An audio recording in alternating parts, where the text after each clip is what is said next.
Pagpalang araw mga kalodi. Ayan yung bigyan ko kayo ng isang maikling kwento. Ako nga pala si Ben, isang content creator na nangangarap din makilala dito sa loob ng social media. Isa akong tindero dito sa palengke ng San Jose City. Nasasabi kong hindi madali ang aming pinagdaanan. Sa pagsisimula, maraming pagsubok. Hindi naman ito lingid sa kaalaman ng karamihan na nakakakilala sa amin. Sa totoo lang, nagsimula at dumaan kami sa sakripisyo. Base naman ito sa aking experience. Naging mindset ko ay bawat piso ay mahalaga. Everything counts, ika nga, sa kantang Master of Servants. Alam niyo ba kung bakit ko nasabing bawat piso ay mahalaga? Ipapaliwanag ko sa inyo. Alam niyo ba na bawat piso ay mahalaga? Gawa ng nagbebenta ka ng candy at piso ang tubo mo sa bawat isa.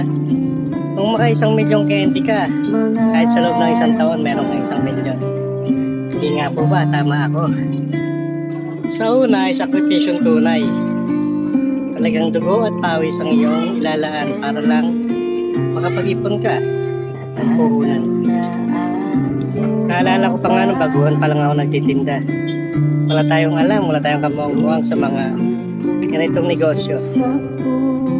Naging hilig ko lang manood sa mga tutorial, lalo-lalo na kay Chinkitan. Marami akong natutunan, lalo na sa libro niyang Iponaryo. Pero sa totoo lang, hindi ko lahat yan magagampanan kundi dahil sa the best kong mentor. Yan ay walang iba kundi yung aking asawa. The best siya. Kaya ako nasabing the best dahil siya ang laging tama. Wala kang magagawa kundi sumunod at dahil nga siya ang tama.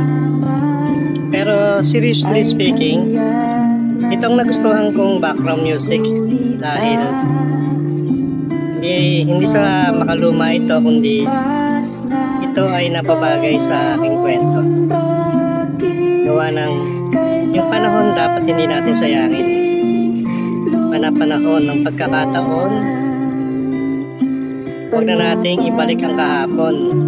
Kung maaari hanggang ngayon, habang meron tayong pagkakataon, gawin na natin. At huwag na lang natin siyang hayaan maging kwento. So hanggang dito na lang. Sana ay nagustuhan niyo yung ating munting kwento. Hanggang sa mga susunod na nating vlog, pakisuportahan naman. Ito ang aking hiling. Salamat po!